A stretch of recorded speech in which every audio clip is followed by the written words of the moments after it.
आज का क्लास बहुत ही खास है क्योंकि इस क्लास में हम लोग फिर से जो होता है एक केमिस्ट्री के टेस्ट सीरीज पे चर्चा करने वाले हैं। ठीक है, और ये जो क्वेश्चन है आपके क्वेश्चन बैंक से लिया गया है, यानी कि आपके जो प्रीवियस ईयर के एग्जाम हुए हैं उनसे क्वेश्चन को लिया गया है। ठीक है, आप लोग जो होता है इस वीडियो को अच्छे से देखेंगे और आप जो होता है वीडियो को देखने के साथ साथ जो होता है आप क्वेश्चन को भी जो होता है बनाते रहेंगे और अपने आप को जज करेंगे कि आप 30 में कितना क्वेश्चन कर पाते हैं। ठीक है, क्योंकि अब तो एग्जाम का डेट भी अनाउंस हो चुका है, फॉर्म भी भरा जा रहा है आज से।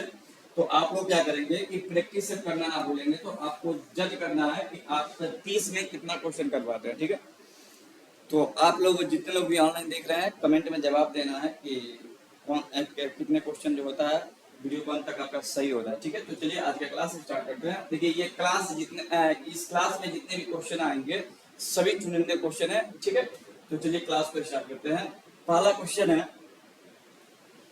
क्वेश्चन नंबर 21, क्योंकि ये हम लोग इस क्वेश्चन बैंक में हम लोग सिर्फ केमिस्ट्री का जो होता है सिर्फ चला रहे हैं अभी। तो अभी सिर्फ आपको जितना भी क्वेश्चन दिखाई देगा सारे के सारे केमिस्ट्री के क्वेश्चन होंगे। ठीक है, तो चलिए शुरू करते हैं आज की क्लास। चलिए पहला क्वेश्चन है कि एक रासायनिक अभिक्रिया साम्य अवस्था में होती है।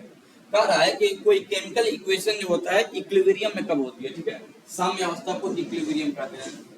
कब कब होती है? जब उत्पादों का बनना न्यूनतम होता है कि क्रियाकारक तथा उत्पादों की समान मात्रा की उपस्थिति हो, कि तीसरा क्रियाकारक पूर्वतः उत्पादों में परिवर्तित हो जाता हो और अग्रिम व पश्य अभिक्रिया की दर समान होती है। ठीक है, ये क्वेश्चन देखने के बाद उससे भी खतरनाक आपको ऑप्शन दिखाई दे रहा होगा, क्योंकि अजीब वर्ड का यूज किया है। कारण क्या है ना, ये चैप्टर अभी तक आप लोग जितने लोग भी क्लास में उपस्थित है ये चैप्टर नहीं पढ़े हैं।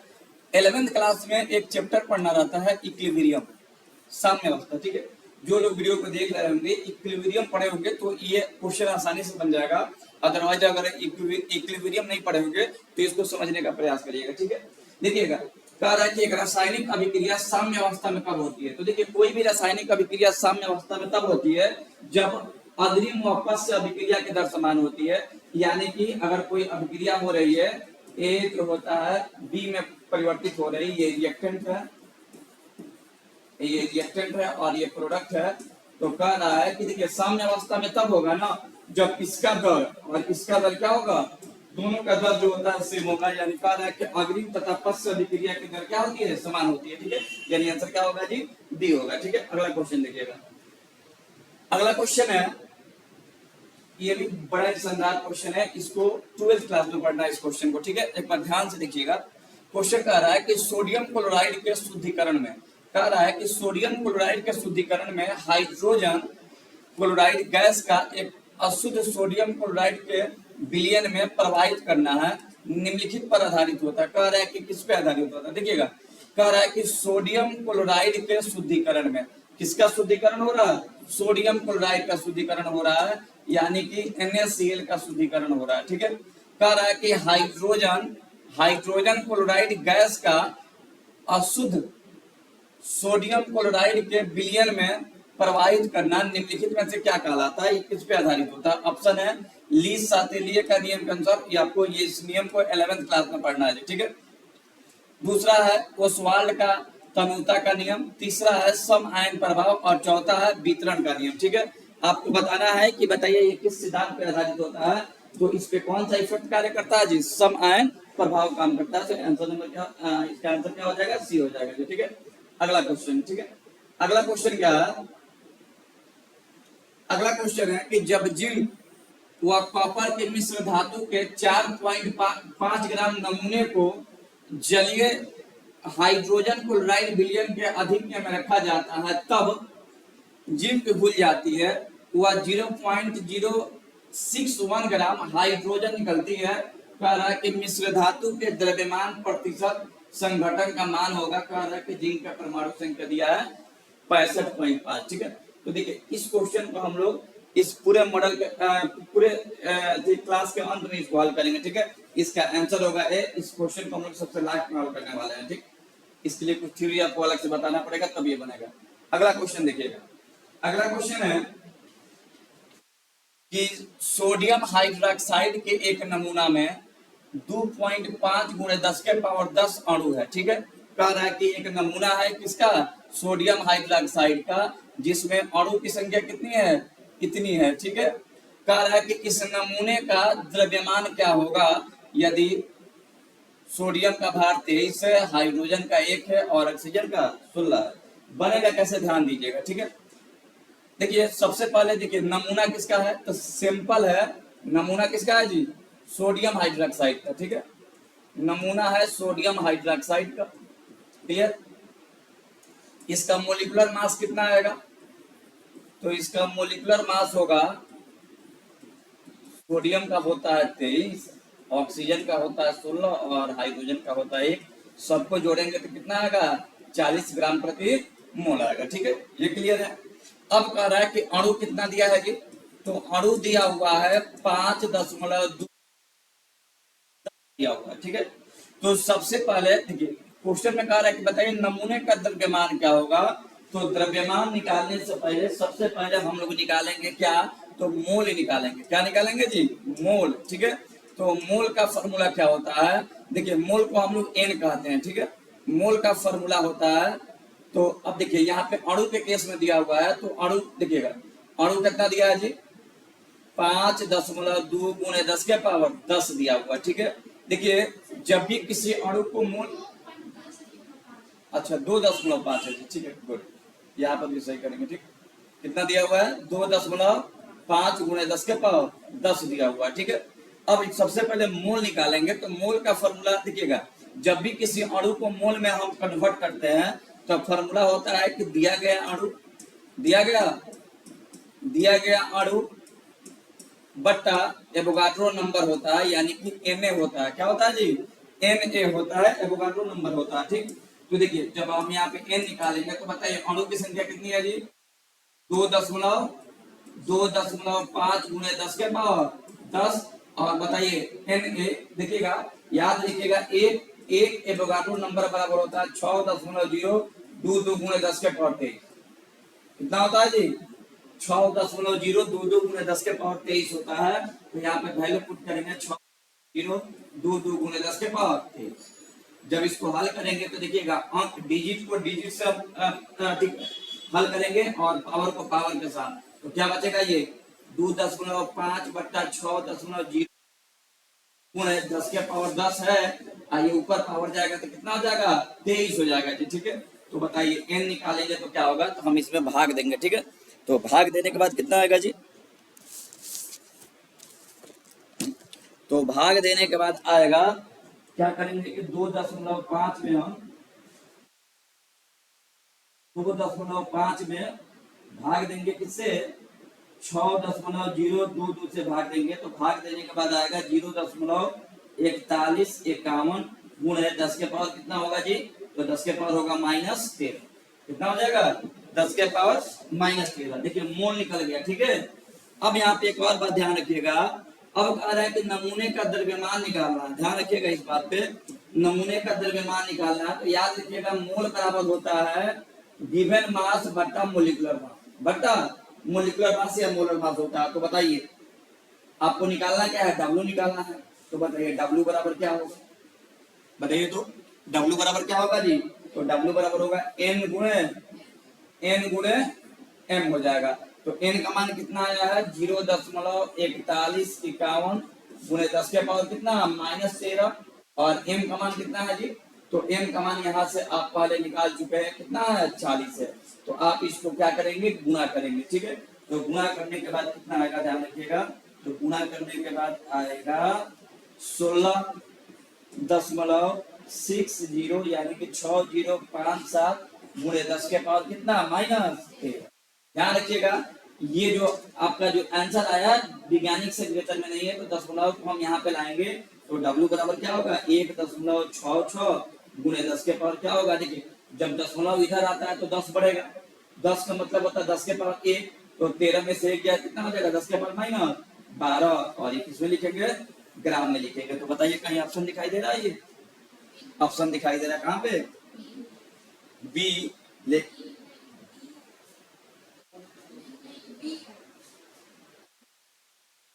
1.66 गुणे 10 के पावर कितना जी?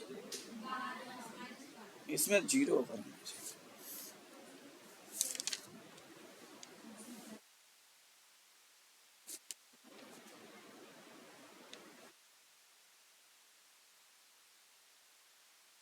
अच्छा, ये 13 था ना जी, ठीक है।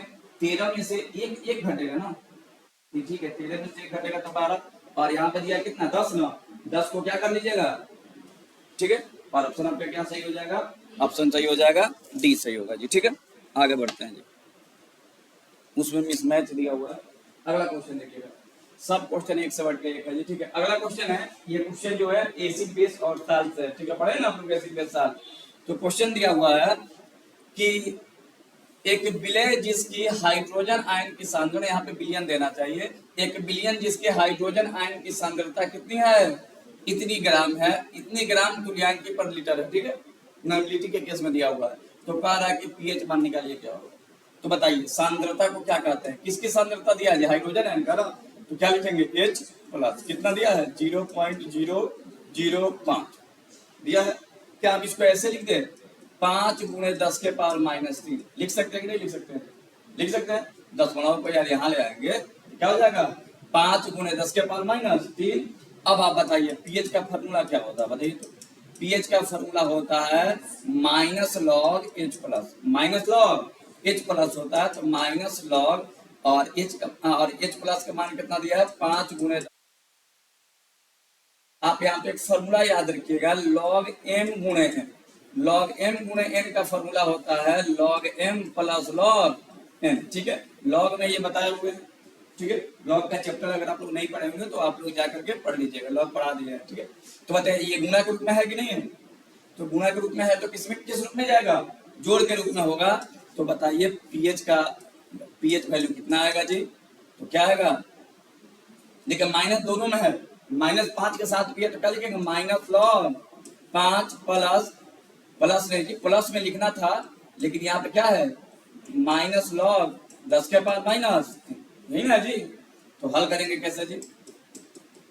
तो देखो माइनस लॉग 5 प्लस माइनस क्या हो जाएगा? माइनस हो जाएगा, और ये कूदेगा -3, तो -3, और ये हो जाएगा लॉग 10 हो जाएगा, ठीक है। तो पीएच का पीएच, ठीक है, क्या हुआ? अच्छा बताइए लॉग 5 का वैल्यू कितना होता है? बताओ। लॉग 5 का वैल्यू होता है 0.699 होता है, ठीक है। लॉग 5 का वैल्यू कितना होता है? माइनस तो पहले से है, तो 0.699 होता है प्लस।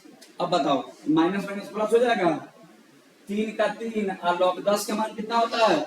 लॉग 10 का मान 1 होता है। तो बताओ वो कितना जाएगा? पीएच बराबर -0.699 और 3 का 3, तो भाई 3 प्लस में है माइनस में, तो घटेगा तो कितना आएगा? 2 समथिंग आएगा। तो बताओ 2 समथिंग का यहाँ है ना, तो आ जाएगा 2.301। बताइए कोई दिक्कत है? तो ये आपका आंसर होगा, ठीक है। क्वेश्चन सिंपल ही है, लेकिन कैलकुलेशन हार्ड कर दिया है। अगर ऐसा क्वेश्चन देखिए, ये जितने भी क्वेश्चन इस सेशन में आपको बताया जाएगा, ये 1983 में पूछा गया क्वेश्चन है, ठीक है।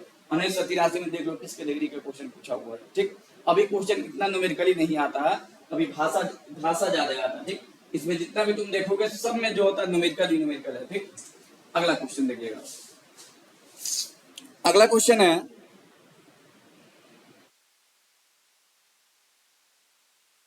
चलिए अगला क्वेश्चन है, और ये क्वेश्चन क्लास 12 से उठाया हुआ है। कहेगा सर 12 तो हम लोग क्या करना है, आपको पढ़ाएंगे चैप्टर फैराडे का नियम आपको पढ़ना है, ठीक है। कह रहा है कि कॉपर सल्फेट के विलयन में, कॉपर सल्फेट का एक विलयन है, कह रहा है कि जिसमें 0.5 एम्पियर की धारा 30 मिनट तक प्रवाहित करने पर कितना ग्राम कॉपर जो होता है क्या होता है? जमा होता है। कितना ग्राम कॉपर जमा होता है? इतना ग्राम। तो कह रहा है कि कॉपर का परमाणु भार बताइए। जनरली क्वेश्चन में ना ये पूछा जाता है, लेकिन इसमें यही दे दिया है, क्या पूछा है? कॉपर का परमाणु भार। तो इसके लिए हम लोग क्या करेंगे, फैराडे देखिएगा, फैराडे का फर्स्ट लॉ से क्वेश्चन है, सेकंड लॉ से, ठीक है। तो जेड बराबर क्या होता है, सॉरी डब्ल्यू बराबर होता है जेड आई। पहले क्वेश्चन में क्या दिया उसको लिख लेते हैं गिवन नेट करके, उसके बाद से क्वेश्चन को बनाने में और इजी हो जाएगा। बताइए यहाँ पे धारा कितना दिया है जी, 0.5 एम्पियर। क्या इसको 1/2 एम्पियर लिख दें? आधा को 1/2 कहते हैं। कितना मिनट तक जी, समय कितना दिया है, टाइम, टाइम दिया है 30 मिनट दिया है ना। तो अब बताओ समय का मात्रा क्या होता है, सेकंड होता है। तो 50 गुणे 30 कितना हो जाएगा, 50 गुणे 30 नहीं जी, 30 है ना, और समय 50 नहीं दिया, कितना दिया है, 30 मिनट दिया हुआ है। बताओ आंसर आपके में 30 गुणे कितना 60, यानी कितना हो जाएगा 36, 1800 सेकंड हो जाएगा, हो जाएगा ना। कितना सेकंड हो जाएगा जी, 1800 सेकंड हो जाएगा। अब बताओ क्या दिया है, कितना ग्राम कॉपर मुक्त होता है, डब्ल्यू का मान कितना है बताओ तो, 0.2964 है ना। अब आपको क्या निकालना है, कॉपर का परमाणु, कॉपर का परमाणु, परमाणु भार आपको निकाल। तो चलिए बनाएंगे कैसे, इसके लिए फॉर्मूला क्या होता है, तो देखिए उस पर ध्यान देंगे हम लोग। फॉर्मूला होता है W बराबर ZIT। W बराबर क्या होता है जी, ZIT, ठीक है। W तो दिया हुआ है, W बराबर क्या होता है ZIT। आपके पास Z नहीं दिया हुआ है, ठीक है।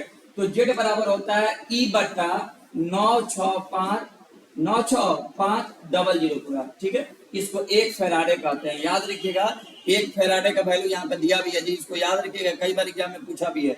1 फैराडे इक्वल टू कितना होता है, 96500 कूलम, ठीक है ना।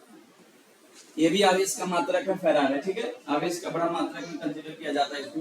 तो देखिए W दिया है, Z नहीं पता है, तो सबसे पहले Z निकालेंगे। तो Z निकालने का देखिए, इसको बोलते हैं रासायनिक तुल्यांक, और इसको बोलते हैं तुल्यांकी भार बोलते हैं, ठीक है। तो सबसे पहले हम लोग ये निकालते हैं, चलिए। तो W बराबर क्या होता है, E/96500 क्या होता है जी, क्योंकि Z तो दिया नहीं क्वेश्चन में, तो Z नहीं दिया तो हम ही निकाल लेते हैं।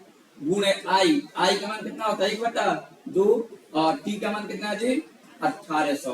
तो 00 से 00 कैंसिल। बताइए यहाँ तक कोई दिक्कत नहीं है, दिक्कत, ठीक है। अब यहाँ पे एक बात समझिएगा, आपको देखिए इक्विवेलेंट वेट निकालना है कॉपर का। किसका इक्विवेलेंट वेट निकालना है जी, कॉपर का निकालना है। तो फॉर्मूला क्या होगा, एटॉमिक मास, क्या होगा, एटॉमिक मास, यही पूछा जा रहा है जी, एटॉमिक मास गुणे वैलेंसी, एटॉमिक मास गुणे वैलेंसी। देखो जी कॉपर है, कॉपर की वैलेंसी जो है 2 होती है, ठीक है। क्योंकि कॉपर जो है जब भी आयनीकृत होगा तो डबल आयन के रूप में होगा, 2 इलेक्ट्रॉन लेकर ही न्यूट्रल होता है, तो इसकी वैलेंसी कितनी होती है, 2 होती है, ठीक है। तो अब हमको निकालना ये है, देखो ई भी आपको नहीं निकालना है, ई तुल्यांकी भार है, ठीक है। तो चलो करेंगे क्या हम लोग, अच्छा इसको क्रॉस मल्टीप्लाई करें, तो अच्छा इसको घटा दे दूसरे, कितना हो जाएगा जी 9। तो क्या होगा बताओ तो, W/E965 और गुणे क्या होगा, नहीं यही ना होगा, ठीक है। अब देखिए क्या होगा, क्रॉस मल्टीप्लाई करते हैं तो क्या होगा जी 9E इक्वल टू क्या होगा, W गुणे 965। चलिए 9 का 9, बताओ E बराबर क्या होता है, तो लिखेंगे एटॉमिक मास, क्या लिखेंगे जी, एटॉमिक मास बट्टा वैलेंसी, क्या लिखेंगे, एटॉमिक मास गुणे बट्टा, क्या होगा जी 96 इक्वल टू W गुणे 965, ठीक है। तो देखो जी 9 का 9। अच्छा बताइए एटॉमिक मास नहीं दिया है, यही आपसे पूछा था कि कॉपर का परमाणु भार क्या होगा, तो क्या इसको क्या लिख ले बताओ, M लिख दें, M लिख देते हैं। अब लंबा वर्ड जगह नहीं है, वैलेंसी कितना है इसका 2 है, और W का मान कितना दिया, W का मान दिया हुआ क्वेश्चन 0.0.296 गुणे 96। अब आप क्या करिए कि कटाइए, आराम से कट जाएगा, ठीक है। 2 को वहां गुणा कीजिए, यानी कि आपके पास जो डाटा मिलेगा n बराबर क्या होगा 0.2964 गुणे 965, और ये 2 को उधर ले जाओगे तो गुणा क्या होगा 2, और बटा क्या होगा, ठीक है। तो चलिए इसको गुणा कर देते हैं, आप लोग एग्जाम में जाइएगा तो खुद से गुणा करिएगा। यहाँ पे हमारे पास संसाधन है तो संसाधन का यूज हम कर लेते हैं। 0964 इंटू 965 इंटू 2 यानी आ रहा है 572.052 और इकट्ठा कितना है जी 9 है। ठीक है, अब m का वैल्यू निकलने वाला है, ध्यान दीजिएगा। तो m बराबर क्या होगा, तो जब डिवीजन करेंगे 9 से तो आएगा 63.56। बताइए कहीं दिया हुआ है 63.56 दिया है कहीं 63.56 तो नहीं दिया, तो चार वक्त दिया है जी। यहाँ पे ऑप्शन नंबर क्या हो जाएगा, बड़े ध्यान से देखिएगा। जो लोग फैराडे का जो होता है विद्युत अपघटन का प्रथम नियम और द्वितीय नियम पढ़े होंगे उनको ये अच्छे तरीके से समझ में आ रहा होगा, और जो लोग इसको नहीं पढ़े हैं केमिस्ट्री में मेटल नॉन मेटल पढ़ाने के बाद इसी चैप्टर को पढ़ाएंगे। ठीक है, अभी फिलहाल क्वेश्चन देख लीजिए, जब थ्योरी आएगा तो आपको और अच्छे समझ में आ जाएगा। और देख लो 1983 में क्वेश्चन कैसा पूछा। उस समय संसाधन कम हुआ करते थे, अभी तो संसाधन बहुत सारा है, ऑनलाइन पढ़ो ऑफलाइन पढ़ो जैसे तुमको मन करता पढ़ो। अभी के जमाने में किताब भी बहुत सारे थे, क्वेश्चन कैसा है। अभी के समय में तो क्वेश्चन के लेवल थोड़ा कम किया है, पहले बड़ा खतरनाक क्वेश्चन आता था। ठीक है, उसी का ये सिंपल है। चलिए अगला क्वेश्चन देखते हैं जी। अगला क्वेश्चन है कि 1.9 क्लोरीन में देखिएगा एक एलिमेंट क्या दिया है, ध्यान दीजिएगा, एलिमेंट दिया है फ्लोरीन। इसका गिवन मास कितना है जी, गिवन मास W कितना दिया है, तो दिया है 1.9 इंटू 10 के पावर कितना -6 दिया हुआ है। कह रहा है कि उसके कितने परमाणु होते हैं, क्लोरीन का परमाणु भार कितना दिया है। ठीक है, ध्यान रखिएगा। देखिए जब भी किसी दिए हुए संख्या में कह रहा, देखिए इतना ग्राम, देखिए यहाँ पे ये जो दिया हुआ है ना ये नंबर नहीं है ग्राम, कह रहा है कि इतना इतना इतना ग्राम क्या है फ्लोरीन है। कह रहा है कि बताओ इसमें कितना परमाणु होगा। ठीक है, तो परमाणु निकालने का फॉर्मूला क्या होता है कि आप मोल निकालो और मोल निकाल करके एवोगाड्रो नंबर से गुणा कर दो। ठीक है, तो आप सबसे पहले मोल निकालो, तो मोल का फॉर्मूला होता है गिवन मास बटा W/m होता है, आपको बिलियन में पढ़ाए गए थे। ठीक है, तो बताओ W कितना दिया है 1.9 इंटू 10 के पावर 6 ग्राम दिया है। और बताओ फ्लोरीन का अणुभार कितना होता है, नहीं तो ये कटेगा तो कितना मत में कटेगा 1, यानी कि 0.1 को बदलेंगे तो ये टोटली आ जाएगा 10 के पावर -7। और याद रखिएगा ये ग्राम प्रति मोल होता है, तो ग्राम से ग्राम गया तो क्या बचा यहाँ पे मोल बचा। अब आपको निकालना है नंबर ऑफ एटम, क्या निकालना है जी नंबर ऑफ एटम। और बस ये थ्योरी पढ़ना कहाँ है, तो ये थ्योरी पढ़ना है 11th में या फिर 9th में, अगर आपको कोई खूब अच्छा से डीप केमिस्ट्री पढ़ाया होगा वहां पे पढ़ना है। ठीक है, तो चलिए बिहार में तो खाली भाषा ही होता है, तो बताओ नंबर ऑफ एटम कैसे निकलेगा। 11th क्लास में बहुत अच्छे से इसको पढ़ाना रहता है, 9th क्लास में भी पढ़ना रहता है। जो विद्यार्थी शुरू से ही जो होता है फाउंडेशन की तैयारी करता है उन सारे बच्चों के लिए पढ़ाया जाता है, क्योंकि वहाँ पे सिलेबस पे कोई टेंशन नहीं रहता है, 2 साल का लंबा समय रहता है। तो नंबर ऑफ एटम निकालने का फॉर्मूला होता है, क्या होता है जी मोल गुणे एवोगाड्रो। हाँ ठीक है, और एवोगाड्रो नंबर की वैल्यू कितना होता है 6.022 गुणे 10 के पावर। तो देखो आंसर को अगर बनाने का मन नहीं करें तो पावर एक, अब गुणा करने की आवश्यकता नहीं है। देखिए एग्जाम में आप बैठे हुए हैं तो आपका टोटली फोकस होना चाहिए आंसर पे, ना कि प्रोसेस पे, समझ रहे हैं ना। अच्छा बताओ हमको बनाना है तो हम करेंगे क्या, देख लेंगे कि भाई 23 में से 7 गया तो कितना हो, 23 में से 7 गया तो कितना होगा बताओ, बोलो ना, बढ़ जाएगा तुम लोग से। 23 में से 7 गया तो कितना होगा +16 कि -16, +16 आएगा। तो बताओ कहीं +16 ऑप्शन दिया है, हम गुणा में नहीं करेंगे, यही आंसर होगा। समझ रहे हैं बात, अगर तो फिर इसको गुणा करते रह, गुणा करने का इधर एक ना है जी, तो क्या होगा 6.0 आगे आंसर, यानी आंसर क्या होगा। देखिएगा ये क्वेश्चन देखने में आपको लगता हुआ कि बहुत भारी है, एक्चुअली अगर जो बच्चा फाउंडेशन का तैयारी करता हो ना उसको 9th में ही पढ़ना, अदरवाइज जो फाउंडेशन नहीं किया होगा क्लास पढ़ा होगा उसको एलिमेंट पढ़ना है।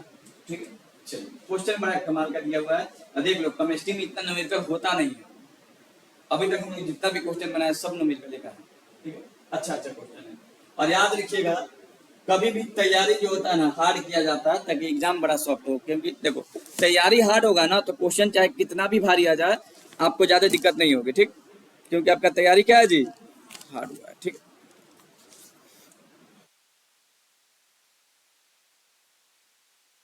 चलिए अगला क्वेश्चन है कि निम्नलिखित में से कौन रक्त के हीमोग्लोबिन से क्रिया करके, किससे क्रिया करके जी, हीमोग्लोबिन से क्रिया करके कार्बोक्सी हीमोग्लोबिन बनाता है। ऑप्शन दिया, इसको बायो में ही पढ़ना है और केमिस्ट्री में ही पढ़ना है। ठीक है, अप्लाइड केमिस्ट्री में आपको पढ़ना है। पहला ऑप्शन है CH3, दूसरा ऑप्शन है H2CO3, तीसरा है CO और चौथा ऑप्शन है CO2। कह रहा है कि बताइए हीमोग्लोबिन से कौन अभिक्रिया करता है तो क्या बनाता है, कार्बोक्सी हीमोग्लोबिन बनाता है। हीमोग्लोबिन को क्या कहते हैं, Hb होता है। देखिएगा हीमोग्लोबिन जब CO से अभिक्रिया करता है कब HbCO बनाता है या COHb बनाता है, दोनों का मतलब होता है क्या जी, दोनों का मतलब होता है कार्बोक्सी हीमोग्लोबिन। ठीक है, ये शरीर के लिए सही नहीं होता है। क्यों, क्योंकि जब इसका निर्माण होने लगता है ना तो शरीर से जो होता है ऑक्सीजन लेवल घटने लगता है। ठीक है, तो आपसे पूछा गया है कि कौन बनाता है, तो कौन बनाता है जी, कौन हीमोग्लोबिन से अभिक्रिया करता है, कौन करता है, कार्बन मोनोऑक्साइड। और जब ये बन जाएगा ना तो आपका दम घुटने लगता है। क्या होने लगता है जी, दम घुटने लगता है। अच्छा दम क्यों घुटता है, क्योंकि ये ऑक्सीजन को ना ब्लड में घुलने ही नहीं देता है। ठीक है, तो दम कब घुटता है, जब ऑक्सीजन आपके शरीर में पर्याप्त मात्रा में नहीं मिले। ठीक है, अगला क्वेश्चन है, बड़ा एक शानदार क्वेश्चन ये भी दिखाई दे रहा है जी, और एक बार पढ़ के सुना देते हैं। ऊपर वाला भाग थोड़ा फटा हुआ है लेकिन आप ध्यान से देख, कह रहा है कि एक गैस, ठीक है, एक गैस से भरा हुआ सिलेंडर, एक गैस से भरा हुआ सिलेंडर 14.9 वायुमंडलीय दाब सहन कर सकता है। देखिए एक सिलेंडर है, ठीक है, एक सिलेंडर है जो कितना दाब सहन कर सकता है, 14.9 एटीएम। एटीएम को ही हम लोग वायुमंडलीय दाब कहते हैं, सहन कर सकता है। सिलेंडर में 27 डिग्री सेल्सियस पर, कितने डिग्री सेल्सियस पे जी, 27 डिग्री सेल्सियस पर गैस का दाब 12 वायुमंडल हो जाता है। कितना हो जाता है जी, 12 वायुमंडल। बताओ दाब घटा के बढ़ा, दाब घटा के बढ़ा, दाब घट गया, 14 से कितना हो गया, 12 हो गया। अचानक आग लगने, उसका ताप बढ़ने लगता है। क्या बढ़ने लगता है जी, तो बताइए जब विस्फोट होगा, सिलेंडर के अंदर विस्फोट हो जाता है, तो बताइए किस ताप पर विस्फोट होगा। क्या पूछ रहा है, किस ताप पर विस्फोट होगा। पहले बताओ टेम्परेचर कितना दिया था, T1 कितना है, 27 डिग्री सेल्सियस। बताओ 27 डिग्री को केल्विन में बदलने का तरीका क्या है, 273 जोड़े, याद है आप लोगों को। इसको टोटल कितना हो जाएगा, 300 केल्विन। T1 का मान कितना हो गया जी, 300 केल्विन हो गया। और बताओ इस ताप पर बताओ दाब कितना है जी, 12 एटीएम। वायुमंडलीय दाब को क्या कहते हैं, एटीएम कहते हैं। क्या कहते हैं बाबू मेरे, एटीएम कहते हैं। अब सुनो, कह रहा है कि कितना सहन कर सकता है, कितना है, 14.9 एटीएम, 14.9 एटीएम है। तो कह रहा है कि उसका ताप बढ़ने लगता है, तो बताइए टेम्परेचर क्या होगा, टेम्परेचर क्या होगा, यानी T2 आपसे पूछा। बताओ इसमें रिलेशन किसमें किसमें है, बताओ इसमें रिलेशन है किसमें किसमें है जी, इसमें रिलेशन है ताप और दाब में। बताओ ताप और दाब आप लोग पढ़े, ताप और दाब जो होता है किसमें होता है, तो एमॉन्टन्स लॉ होता है, P1 V1 by T1 और P2 V2 by क्या होता है, लेकिन आयतन की बात नहीं है। आयतन इसमें जो होता है कोई चर्चा ही नहीं दिया, तो आयतन को मान लेते हैं कांस्टेंट। तो आयतन क्या हुआ, खत्म हुआ। तो बताइए डाटा क्या मिला जी आपको, P1 T1 और P2। आपको निकालना क्या, बताओ T2 निकालना है, तो T2 बराबर क्या होगा बताओ, P2 गुणे T1 बट्टा P1 होगा कि नहीं होगा, बताओ तो P2। तो बताओ अब P2 का वैल्यू निकाल, सॉरी T2 का वैल्यू निकालना, तो P2 रखो। P2 कितना है जी, P2 है कितना, 14.9, ठीक है। और बताओ T1 कितना है जी, 300 है, ठीक है। और बताओ P2 कितना है, 12, ठीक है। जब इसको हल करेंगे, अच्छा बताओ 4 तिहाई, अच्छा 3 चौका 12, 4 हो गया, हो जाएगा ना। और ये 3 है कम 3, और ये कितना होगा जी 25, ठीक है।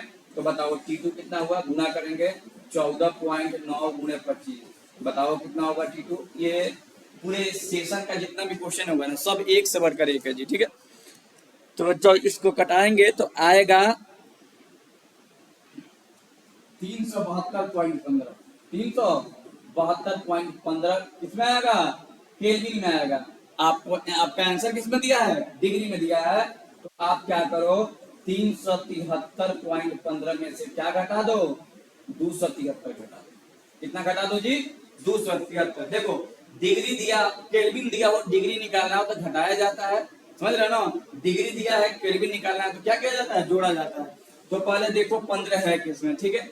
तो ये 15 का मतलब 5 ही मान के चलो तुम, तो ये आएगा कितना आएगा जी 99 पॉइंट, इसको घटाइएगा तो कितना आएगा 99 आ जाएगा। कितना आ जाएगा जी 99.15 आएगा। 15 लिखो चाहे राउंड फिगर में क्या लिखो 5 लिखो, आंसर क्या हो जाएगा जी सी हो जाएगा, ठीक है। बड़ा शानदार क्वेश्चन है। अगला क्वेश्चन देखिएगा, क्वेश्चन पे ये दिखाई नहीं दे रहा, ये बड़ा, चलिए अगला क्वेश्चन देखिएगा। चलिए क्वेश्चन है कि बताइए सफेद फास्फोरस, कह रहा है कि सफेद फास्फोरस कास्टिक सोडा में अभिक्रिया करके फॉस्फीन बनाता और ये बनाता है। तो कह रहा है कि यह अभिक्रिया किस प्रकार का, उदाहरण को बता रहा है। ध्यान रखिएगा, फास्फोरस व्हाइट फास्फोरस है और किससे अभिक्रिया कर रहा है, कास्टिक सोडा। याद रखिएगा कास्टिक सोडा का फॉर्मूला होता है NaOH। कई बार एग्जाम में पूछा है कि बताओ कास्टिक सोडा का फॉर्मूला क्या होता है, NaOH होता है, ठीक है। तो ये व्हाइट फास्फोरस है, याद रखिएगा। फास्फोरस और व्हाइट फास्फोरस, फास्फोरस का बहुत प्रकार होता है, व्हाइट फास्फोरस, रेड फास्फोरस आता है, ठीक है। तो जब ये अभी देखिए जब व्हाइट रहता है ना तो फास्फीन बनाता है, क्या बनाता है, और एक और कंपाउंड बनाता है क्या, NaH2PO। क्या बनाता है जी, NaH2PO2 बनाता है। अभिक्रिया को लिख दिए। कह रहा है कि बताओ किस प्रकार की अभिक्रिया है, ऑक्सीकरण अपचयन दोनों है। ऑक्सीकरण का मतलब ऑक्सीकरण, अपचयन का मतलब क्या, अवकरण। यानी कह रहा है कि ऑक्सीकरण अवकरण दोनों है। दूसरा कह रहा है कि उदासीनीकरण है। तीसरा कह रहा है कि केवल ऑक्सीकरण है। फिर चौथा कह रहा है कि केवल अपचयन है। बताओ क्या होता है, क्या इसका जवाब जानते हैं आप लोग। अगर जो लोग ऑनलाइन देख रहे होंगे बताइए, अगर आपको पता हो तो बताइए इसका आंसर क्या होगा। देखिए कुछ रिएक्शन को छोड़ करके, ये ट्रिक आपको बता रहे हैं, कुछ रिएक्शन को छोड़ करके जितने भी दुनिया के रिएक्शन होते हैं वो सारे क्या होते हैं, रेडॉक्स होते हैं। क्या होते हैं जी, रेडॉक्स होते हैं। रेडॉक्स का मतलब होता है कि उसमें ऑक्सीकरण भी होता है और अवकरण भी होता है। तो हम कहेंगे कि इसमें ऑक्सीकरण और क्या हो रहा है जी, अवकरण। आप कहेगा सर कैसे, नहीं मानेंगे, उसका भी हमारे पास सोल्यूशन है। देखिए यहाँ पे फास्फोरस मुक्त अवस्था में है तो ऑक्सीकरण से कितना होगा 0। यहाँ पे हाइड्रोजन का होता है +1 तो इसका होगा -3। तो बताओ तो 0 से क्या होगा, घटा के बढ़ा, बढ़ गया ना। उसी प्रकार से इसमें देखोगे तो ऑक्सीकरण संख्या में परिवर्तन हो रहा है, यानी कि इसमें ऑक्सीकरण और अवकरण दोनों हो रहा है। क्लियर, याद रखिएगा। हाँ आप कहोगे सर किसमें नहीं होता है, तो याद रखिएगा उदासीनीकरण अभिक्रिया नहीं होता है। उदासीनीकरण अभिक्रिया जनरली क्या होता है, न्यूट्रल होता है, ठीक है। और न्यूट्रल नाम ही है उसका, उतना उसमें ऑक्सीडेशन होता है नहीं रिडक्शन होता है। और भी कुछ जेनन का रिएक्शन होता है उसमें नहीं होता है। और एक कैल्शियम कार्बोनेट का डिकम्पोजिशन होता है, ये रिडक्शन नहीं होता है। और एक होता है displacement reaction, generally double displacement की बात कर रहे हैं, ठीक है ना। डबल डिस्प्लेसमेंट रिएक्शन भी क्या होता है, रिडॉक्स नहीं होता, ठीक है। इस बात को याद रखेंगे, ऐसे आएगा भी क्वेश्चन में। चलिए अगला क्वेश्चन कह रहा है कि बताइए धातुमल में, धातु क्रम में यानी कि मेटलर्जी प्रोसेस में रोस्टिंग का मतलब क्या होता है, भुनना का मुख्य कार्य क्या होता है। आप पढ़े होंगे कि जब धातु का निष्कर्षण हम पढ़ाए होंगे तो वहां पे बताए होंगे कि स्टेप 3 में जो होता है ना, हम लोग क्या करते हैं, या तो जो अयस्क होता है उसको निस्तापन करते हैं या फिर भर्जन करते हैं। भर्जन का मतलब क्या होता है, रोस्टिंग, इसी को भर्जन कहते हैं, ठीक है ना। भर्जन क्यों किया जाता है, तो देखो जनरली सल्फाइड अयस्कों का भर्जन किया जाता है। किसका किया जाता है जी, सल्फाइड अयस्कों का। इसमें ऑक्सीजन के साथ अभिक्रिया कराया जाता है, ऑक्सीजन की उपस्थिति में इसको इसके मेल्टिंग पॉइंट से कम ताप पे गर्म करते हैं तो जीव अलग हो जाता है और जितना भी वाष्पशील अशुद्धियां है वाष्प के रूप में क्या हो जाता है, गायब हो जाता है, और ये मिलता है अशुद्ध। क्या मिलता है जी, अशुद्ध। अगर जीव है तो जीव मिलेगा, मतलब अशुद्ध धातु मिलता है। ठीक है, तो बताओ क्या होगा, अब चयन होगा। स्लेग धातु मल का बनना कि वाष्पशील पदार्थों को अलग करना कि ऑक्सीकरण। क्या होगा आंसर, वाष्पशील पदार्थों का अलग करना। क्लास 10th में भी पढ़े हैं और इसको 12th में भी पढ़ना है। ठीक है, चलिए आगे बढ़ते हैं। देखिए क्लास 10th और क्लास 12th के कुछ सब्जेक्ट, कुछ टर्म मिलते जुलते हैं, ऐसे दोनों का रिलेशन कोई नहीं है, 12th तक एकदम सागर है। एक क्वेश्चन यहाँ पे दिया हुआ है, इसका आयु पे कितने बताइए। बड़ा ही शानदार क्वेश्चन है, खास करके जो लोग क्लास 10th को एकदम कार्बन चैप्टर को बड़ा डीप पढ़े होंगे, नोमेनक्लेचर पढ़ेंगे, उनको ये समझ में आ रहा होगा कि जब एल्कीन का नामकरण, देखिए यहाँ पर डबल बन रहा है तो क्या है, एल्कीन है, तो एल्कीन का नामकरण कैसे किया जाता है। अगर आप नहीं भी पढ़े हैं तो एकदम ध्यान से देखिएगा क्या होगा। CH CH3 CH2 CH double bond CH। देखिए सबसे पहले जब भी हम नोमेनक्लेचर करते हैं, देखिए नोमेनक्लेचर पढ़ने के लिए बहुत समय चाहिए, कम से कम 1 मंथ चाहिए, तब जाकर नोमेनक्लेचर क्लियर होता है। लेकिन फिलहाल यहाँ पे हम लोग समझने का प्रयास करते हैं। सबसे पहले ये क्वेश्चन जो होता है ना, एल्कीन श्रेणी का, किस श्रेणी का है जी, एल्कीन है, क्योंकि यहाँ पे क्या है, डबल बॉन्ड है। जब भी हम लोग किसी भी कंपाउंड का नोमेनक्लेचर करते हैं तो हम लोग लॉन्ग चेन का चुनाव करते हैं, लॉन्ग चेन। ठीक है, तो बताइए क्या ये लॉन्ग चेन है। लॉन्ग चेन का मतलब होता है जिसमें कार्बन ज्यादा से ज्यादा है। ठीक है, और वो कार्बन स्टेट भी हो, ये तो बात हो गया, हमने यहाँ पे लॉन्ग चेन ले लिया। ठीक है, अब हम लोग क्या करते हैं कि कार्बन की गिनती वहां से शुरू करते हैं ना जहां पे डबल बॉन्ड है, जहां से शुरू हुआ, तो यहाँ से शुरू हुआ तो 1 कार्बन 2 कार्बन 3 कार्बन 4 कार्बन और 5 कार्बन। लेकिन 4 कार्बन पे देखिएगा यहाँ पे एक ग्रुप जुड़ा हुआ है, मिथाइल। क्या जुड़ा है जी, मिथाइल। तो पहले सब्स्टिट्यूट को लिख देते हैं, तो 4 नंबर पर लिखा है, जुड़ा है, तो लिखेंगे 4 मिथाइल। और सर 4 कहाँ है, लीजिए 4, क्या हो गया जी, 4 मिथाइल। तो पहले ऑप्शन में देखो तो 4 4 दिया है, इनमें 1 दिया तो है, तो दोनों ऐसे ही खत्म हो गए। अब तुम्हारे पास 2 ऑप्शन है, इनमें देखो कौन कार्बन है, 1 2 3 4 5, कितना कार्बन है, 5। अच्छा बताओ 5 को हम लोग कहते हैं पेंट, याद है 5 को। देखिए बहुत सारा ऐसा चीज है जो हम ऑप्शन से ही बनाएंगे तो ज्यादा आपको सुटेबल होगा। ठीक है, 5 को कहते हैं पेंट, और जिसमें डबल बॉन्ड होता है उसमें लग जाएगा क्या जी, इन। क्या लग जाएगा, इन लग जाएगा। ठीक है, अगर सिंगल बॉन्ड रहता तो एन लग जाता है ना। तो बताओ इसमें क्या है, डबल बॉन्ड। अच्छा बताओ इसके नाम में क्या दिया है, एन दिया है, तो ऐसे ही खत्म हो गया, तो बचा को एगो। अब तुमको नाम भी ये देखो, ये रहा ऑप्शन से बनाने का तरीका। ठीक है, और इससे कैसे बनाएंगे, तो 4 पे मिथाइल है तो मिथाइल, और 5 को क्या कहते हैं, पेंट। और देखो पेंट कहते हैं, और देखिए एक पोजीशन पर डबल बॉन्ड है तो एक, और क्या लिखेंगे। ठीक है, मन करे तो पोजीशन लिखिए। अगर देखिए जनरली एक नंबर पे होता है ना डबल बॉन्ड, ट्रिपल बॉन्ड, चाहे कुछ भी होता है, उसको डिनोट नहीं किया जाता, तो ऐसे लिख देंगे 4 मिथाइल पेंटीन। क्या लिख देंगे जी, 4 मिथाइल पेंटीन, यानी आपका आंसर क्या होगा, आंसर होगा बी। बोले कोई दिक्कत। चलिए अगला क्वेश्चन है,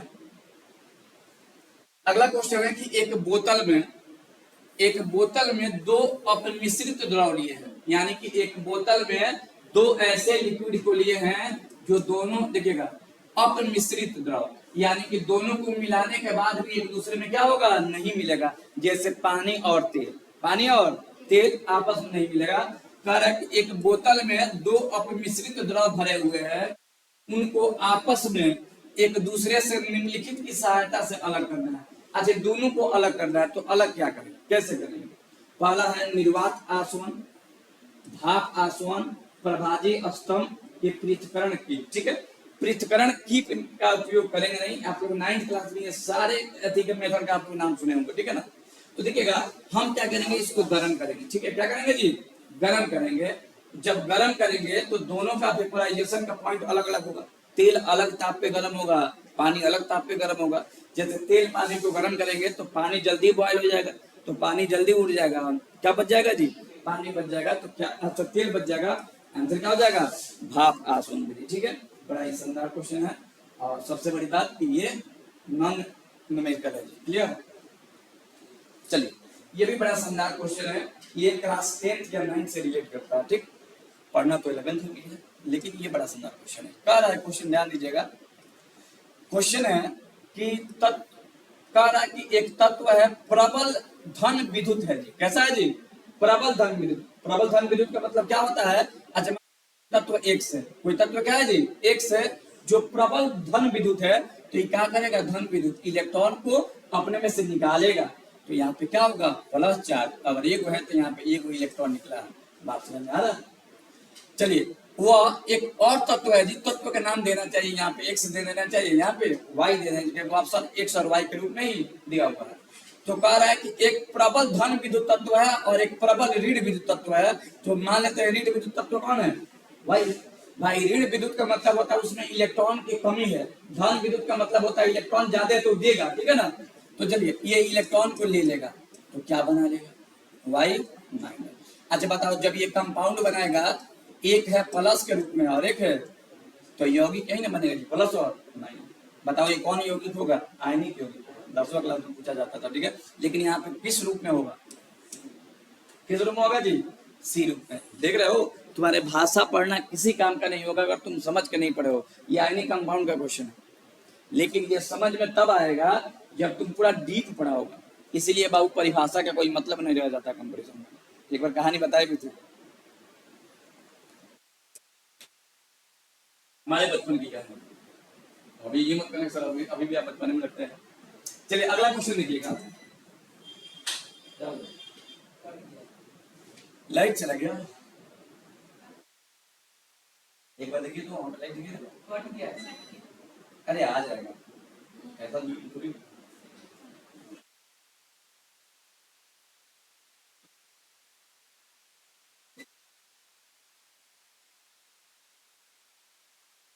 एक मिनट वेट करिए, आएगा तो भी ठीक है, नहीं आएगा तो क्लास को हम लोग यही तो कर देंगे समाप्त। क्वेश्चन कितना हुआ था जी अभी? 41 क्वेश्चन हुआ था, 45। अभी भी 10-15 क्वेश्चन है। 45, 50, 60 आया? देखो तो एक बार प्यार से ताकि देखिए आया कि नहीं आया। चलिए, तो आज का क्लास, ये सेशन यहीं पे होता है। अब आप मन जाना।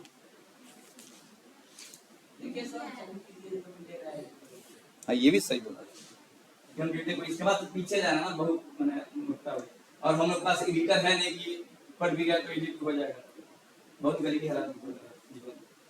लेकिन एक दिन आएगा एडिट वाला भी। बंद करो जी लाइट, रहम तो करो उस पर।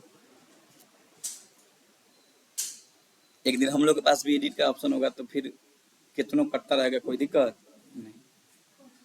हमारे टीचर लोग चला गया लोग क्या? हाँ, आएगा दिन हो, एक दिन।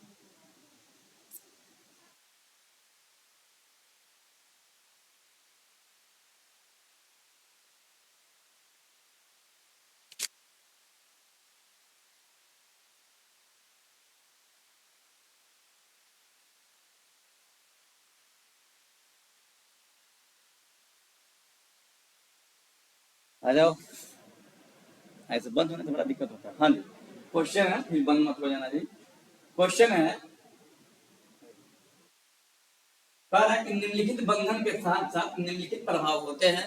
कह रहा है कि अगर कोई रासायनिक बंधन होता है तो उसके साथ क्या क्या प्रभाव होते हैं। अरे भैया भाग्य मत, जादू को चले गए, नीचे चले गए। अब न्यूमेरिकल कम है, फटाफट हो जाएगा। भाषा रहेगा तो कोई दिक्कत नहीं।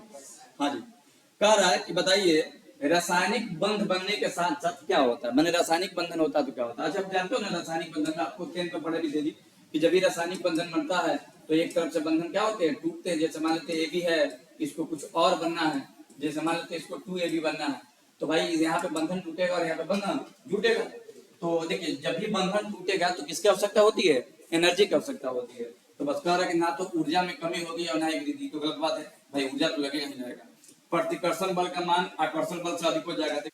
प्रतिकर्षण अधिक हो जाएगा, आकर्षण कम हो जाएगा, तब तो यौगिक बनेगा नहीं, तो और गलत है। ऊर्जा में कमी हो जाएगी और ऊर्जा में वृद्धि हो जाएगी, तो सबसे सुटेबल आंसर क्या होगा? ऊर्जा में कमी हो जाएगी। ठीक है, अगला क्वेश्चन देखिए। लाइट एनर्जी एकदम जाने वाली है, हम लोग फटाफट इसको आ गया। चलिए, तब तो समय ले सकते हैं। आ गया करंट। कह रहा है कि त्रिबंध यौगिक अधिक सक्रिय त्रिबंध का नाम सुने आप लोग? देखिए, एक होता है सिंगल बॉन्ड, एक होता है डबल बॉन्ड और एक होता है ट्रिपल बॉन्ड। कह रहा है कि त्रिबंध जो होता है क्रियाशील होता है, इसके पीछे क्या कारण है? देखिए, कोई भी चीज क्रियाशील तब होगा ना जब वहां पे इलेक्ट्रॉन हो। क्या हो जी? इलेक्ट्रॉन हो तो क्या होगा?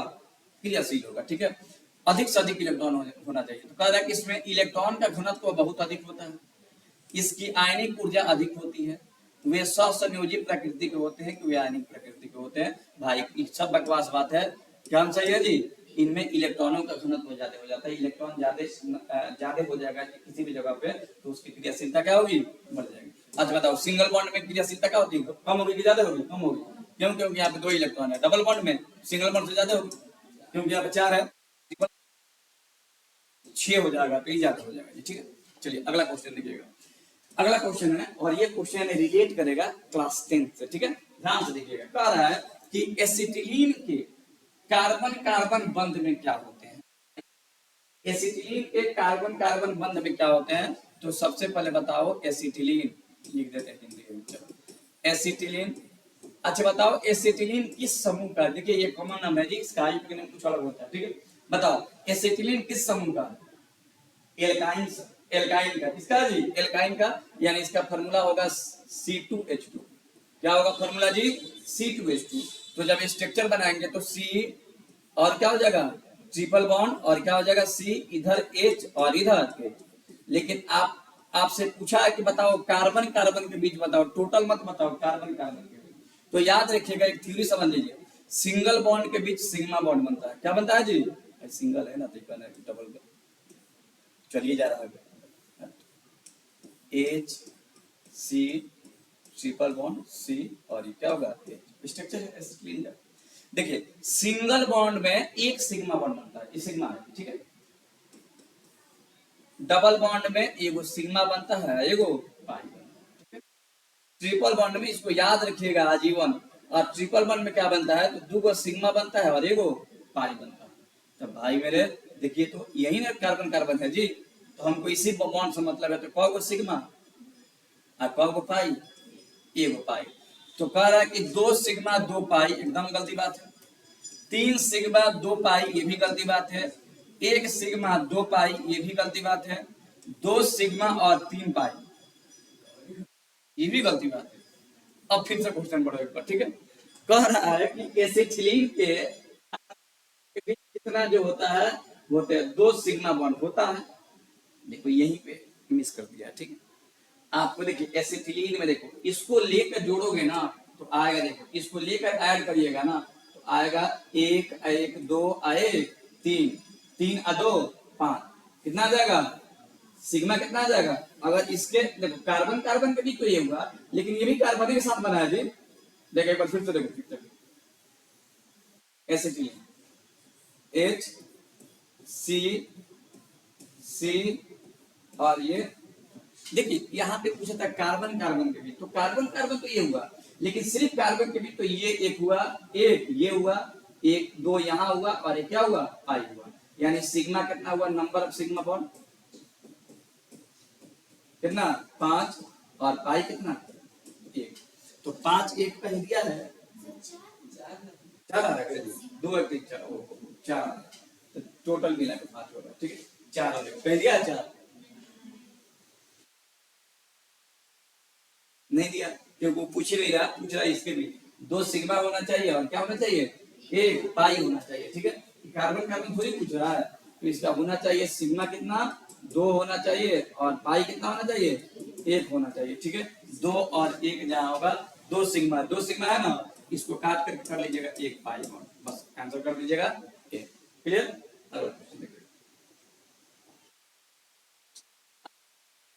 क्लास 10 से रिलेटेड है क्वेश्चन। कह रहा है कि मीथेन विस्तारित सूर्य प्रकाश की उपस्थिति में क्लोरीन के अधिक के साथ अभिक्रिया करके अंतिम उत्पाद क्या बनाएगी? बहुत शानदार क्वेश्चन है।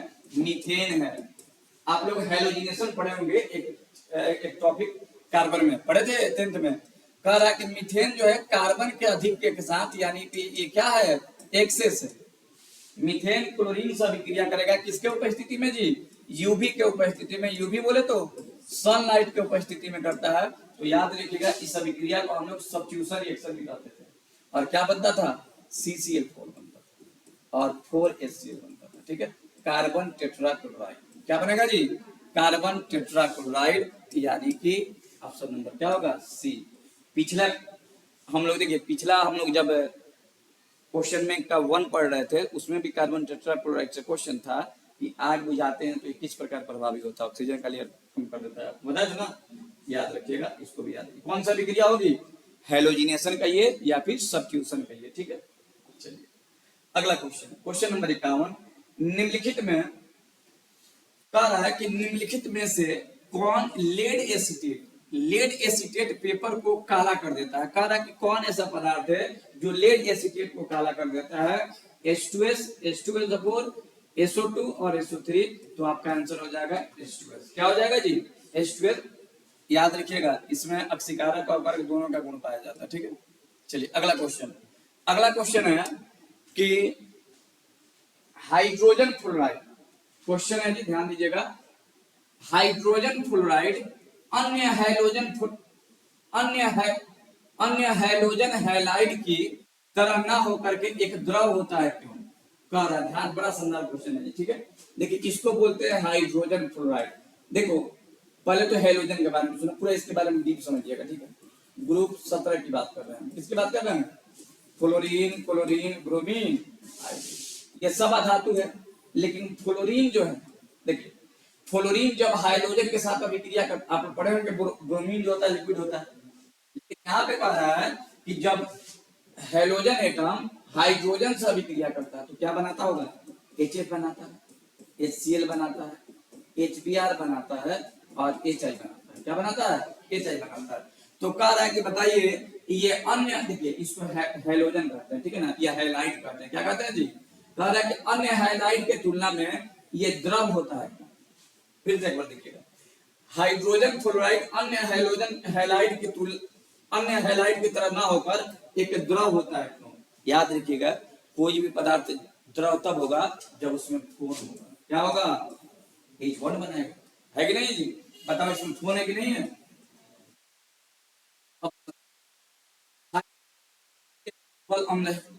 हाइड्रोजन फ्लोराइड अणु मिले रहते हैं, देखिएगा जी, ये H1 बनाता है, HF, फिर होता है HF, ऐसे करके इसको तो पूरे सबको ऐसे करते, देखिएगा HF की बात करें ना तो ये H1 बनाता है। क्यों बनाता है, क्योंकि इसके पास क्या है, फोन। आप जानते हैं ना, H1 वही बनाएगा जिसके पास फोन होगा, जिसके पास फोन है तो किस रूप में जुड़ा रहता है, फिर क्या होता है, इसको कहते हैं H1। क्या बोलते हैं जी, इंटरमोलिकुलर H1 कहते हैं। तो कह रहा है कि हाइड्रोजन फ्लोराइड अणु बहुत अधिक मिले रहते हैं, यही आपका आंसर क्या होगा, सही होगा। ठीक है, बहुत अधिक मात्रा में एक दूसरे से क्या होते हैं, ठीक है, ताकि ये सब बकवास बात बोल रहा है। ठीक है,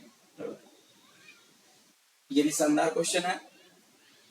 कह रहा है कि निम्नलिखित यौगिक में कितने प्राथमिक कार्बन एटम है। देखिए जब आपको 11th में हम नोमेनक्लेचर पढ़ाएंगे उस समय आपको पढ़ाएंगे type of carbon atom, primary carbon atom, secondary carbon atom, tertiary carbon atom आपको पढ़ना रहता है। ठीक है, प्राइमरी कार्बन एटम को ना 10 से सूचित करते हैं। किससे करते हैं जी, 10 से। परिभाषा सुन लीजिएगा, वैसा कार्बन एटम जो अकेले होता है, कैसा होता है जी, अकेले होता है, ठीक है, उसी को प्राइमरी एटम कहते हैं, प्राइमरी कार्बन एटम कहते हैं। या एक को छोड़ करके एक अन्य कार्बन एटम से जुड़ा होता है। जैसे देखो हम आपसे पूछे कि इसमें प्राइमरी कौन है, तो हाइयो प्राइमरी है, हाइयो प्राइमरी, ठीक है। लेकिन अगर इसमें पूछे प्राइमरी अब कब होगा, तो प्राइमरी ई हुआ और प्राइमरी ई हुआ, प्राइमरी 1-0 कहते हैं। ये प्राइमरी नहीं हुआ, क्यों, क्योंकि ये 2 से जुड़ा है। तो 2 से जुड़ा है तो इसको कहेंगे सेकेंडरी। क्या कहेंगे जी, सेकेंडरी कहेंगे। अगर 3 से जुड़ा हुआ तो क्या कहेंगे, टर्शियरी कहेंगे। ठीक है, 4 से जुड़ा हुआ तो क्या कहेंगे, क्वार्टरनरी कहेंगे। 4 प्रकार लिखते हैं, ठीक है ना। तो बताओ अकेले होगा तो क्या होगा, प्राइमरी। बात समझ में आ रहा ना, ये बीच में आ रहा तो क्या हो रहा है, सेकेंडरी। एक और एग्जांपल यहाँ पे, ठीक है, ये बताओ ये कौन सा कार्बन एटम होगा जी, प्राइमरी। ये कौन कार्बन एटम होगा, प्राइमरी। ये कौन कार्बन एटम होगा, प्राइमरी। और ये कौन होगा, टर्शियरी। सेकेंडरी भी नहीं होगा, क्यों, क्योंकि एक को छोड़ करके देखो कितना से जुड़ा है। बात समझ में आ रही है, तो बस आ रही है। क्वेश्चन देखो, कह रहा है कि प्राइमरी कितना है, तो बताओ क्या ये प्राइमरी होगा, एक ये होगा, 1 2 और बताओ 1 1 और 1 यहाँ पे तो कार्बन है नहीं, तो बताओ प्राइमरी की संख्या कितनी है? याद रखिएगा प्राइमरी कार्बन एटम आपसे पूछ रहा था 10 कितना हुआ? बोलिए समझ में आ रहा है कि नहीं आ रहा? बताइए आ रहा? नींद नहीं लग रहा? अब एक बड़ा शानदार क्वेश्चन यहाँ पे फिर आया है, ठीक है, इसको समझिएगा क्या लिखा है बताइए।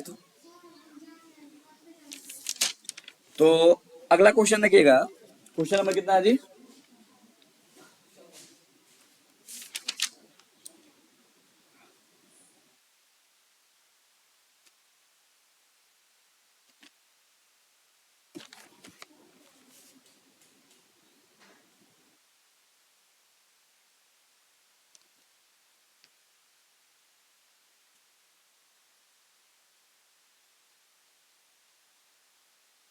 हाँ जी चलिए, क्वेश्चन है अगला कि यदि फास्फोरिक अम्ल की, कौन सा अम्ल की बात कर रहा है जी?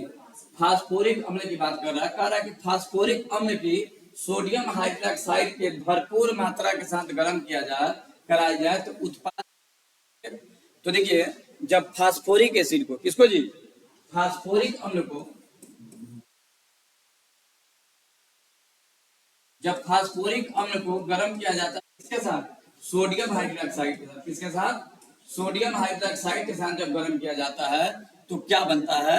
तो बनता है सोडियम फास्फेट बनता है, Na2PO4 बनता है, ठीक है। और क्या बनता है? जल बनता है। तो मुख्य उत्पाद क्या होता है? Na2PO4। तो आपका आंसर क्या होगा जी? Na2PO4, ठीक है।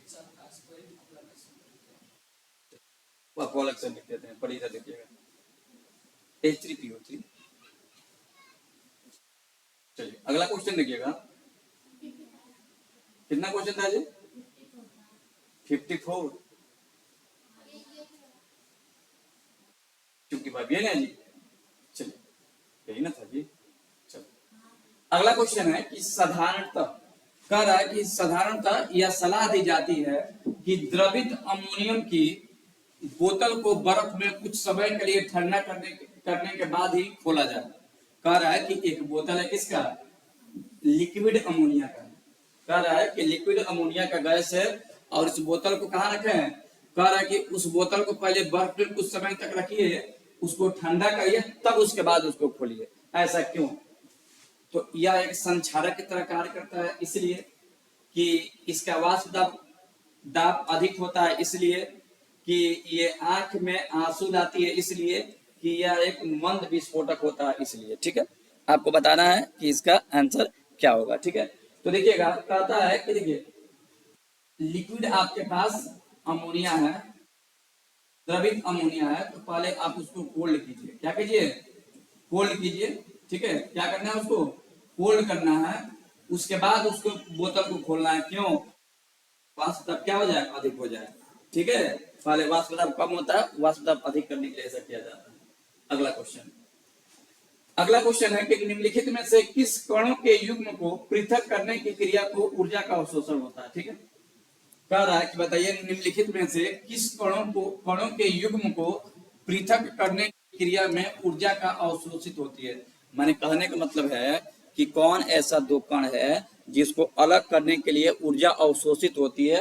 अवशोषित का मतलब होता है ऊर्जा देना पड़ता है। बताइए किन कणों को अलग करने के लिए ऊर्जा देना पड़ेगा? बताइए किसको करने में जी?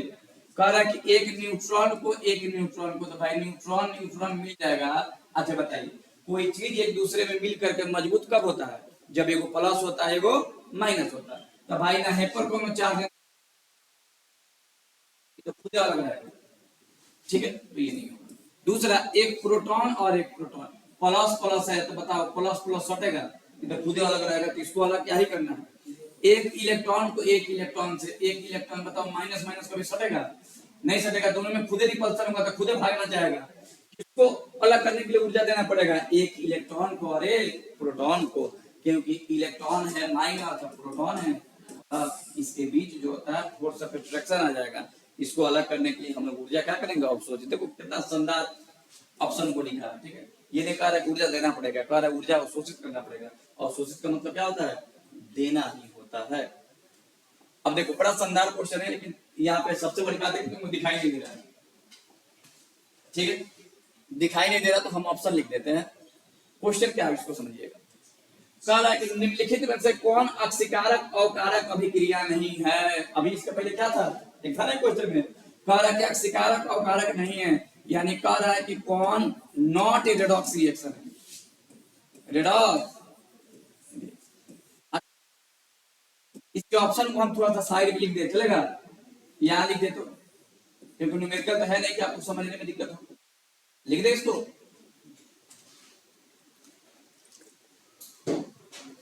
पहले देखिए इसी से क्लियर हो जाए तो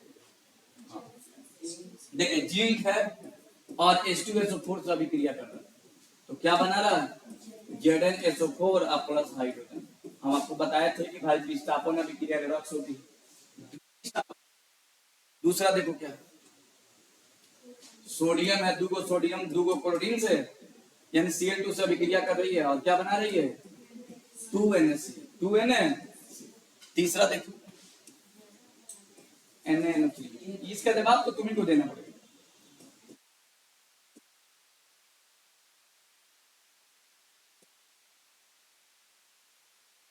प्लस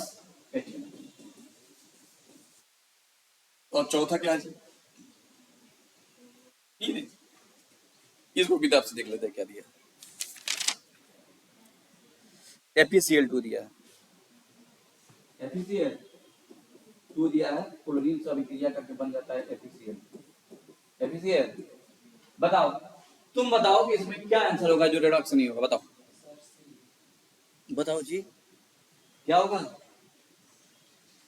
याद रखिएगा, डबल डिस्प्लेसमेंट रिएक्शन कभी भी जो होता है रेडॉक्स नहीं होता है, तो भाई मेरे इसका आंसर क्या होगा, सी होगा, क्योंकि डबल डिस्प्ले, इनमें सिर्फ आयनों की अदला बदली होती है। आयनों का मतलब इस पे जो चार्ज होगा उधर भी चार्ज क्या होगा, सेम होगा, ठीक है। तो -2 होता है, दूसरा भाग